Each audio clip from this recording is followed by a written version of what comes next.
ঘটনাটি হলো গতকাল কুচবিহারের এডিজে ফাস্ট কোর্ট একটা জাজমেন্ট দিয়েছেন। সেই জাজমেন্টে শীতলকুচি গ্যাংরেপ কেসের জাজমেন্ট, সেই জাজমেন্টে যে তিনজন আসামি ছিল সেই তিনজন আসামির 376D আইপিসির ধারা অনুসারে তাদেরকে 25 বছরের যাবজ্জীবন কারাদণ্ড দেওয়া হয়েছে। তো কেসটি হয়েছিল 2021 সালে 21শে ডিসেম্বর শীতলকুচি থানা। ঘটনাটি সেই 2021 সালে হয়েছে।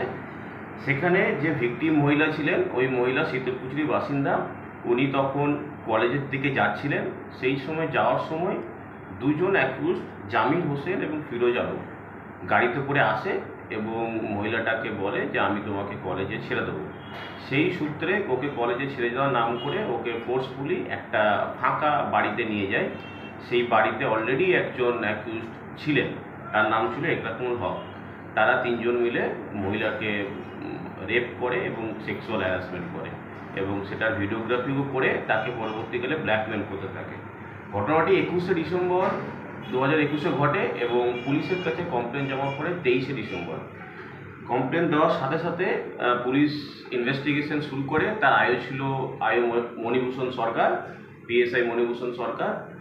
তো সেই দিনই আমরা একজন অ্যাকিউজ জামিল হোসেন তাকে অ্যারেস্ট করি এবং বাকি দুজন অ্যাকিউজ পলাতক ছিল।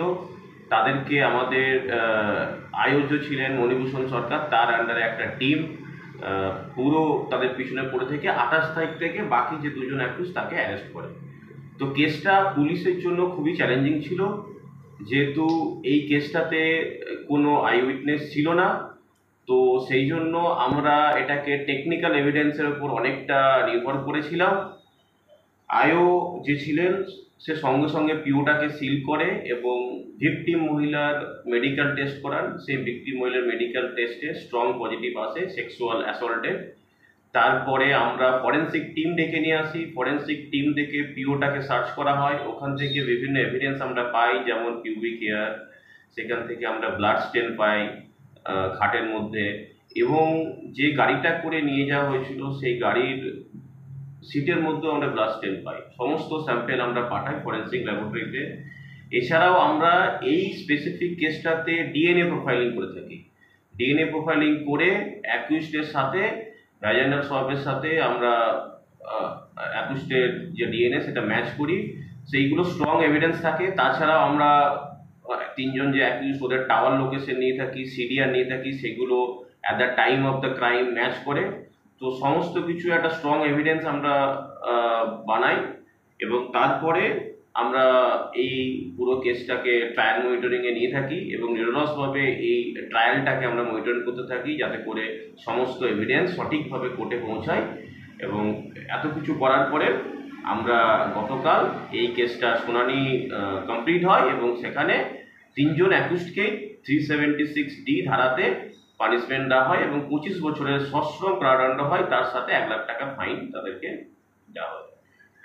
স্যার 1 লাখ টাকার ফাইন কি প্রত্যেক অ্যাকিউজডের ক্ষেত্রে যদি তারা না দিতে পারে তাহলে কোর্টের রায় হচ্ছে আরো 1 বছর সশ্রম কারাদণ্ড এক্সট্রা হবে।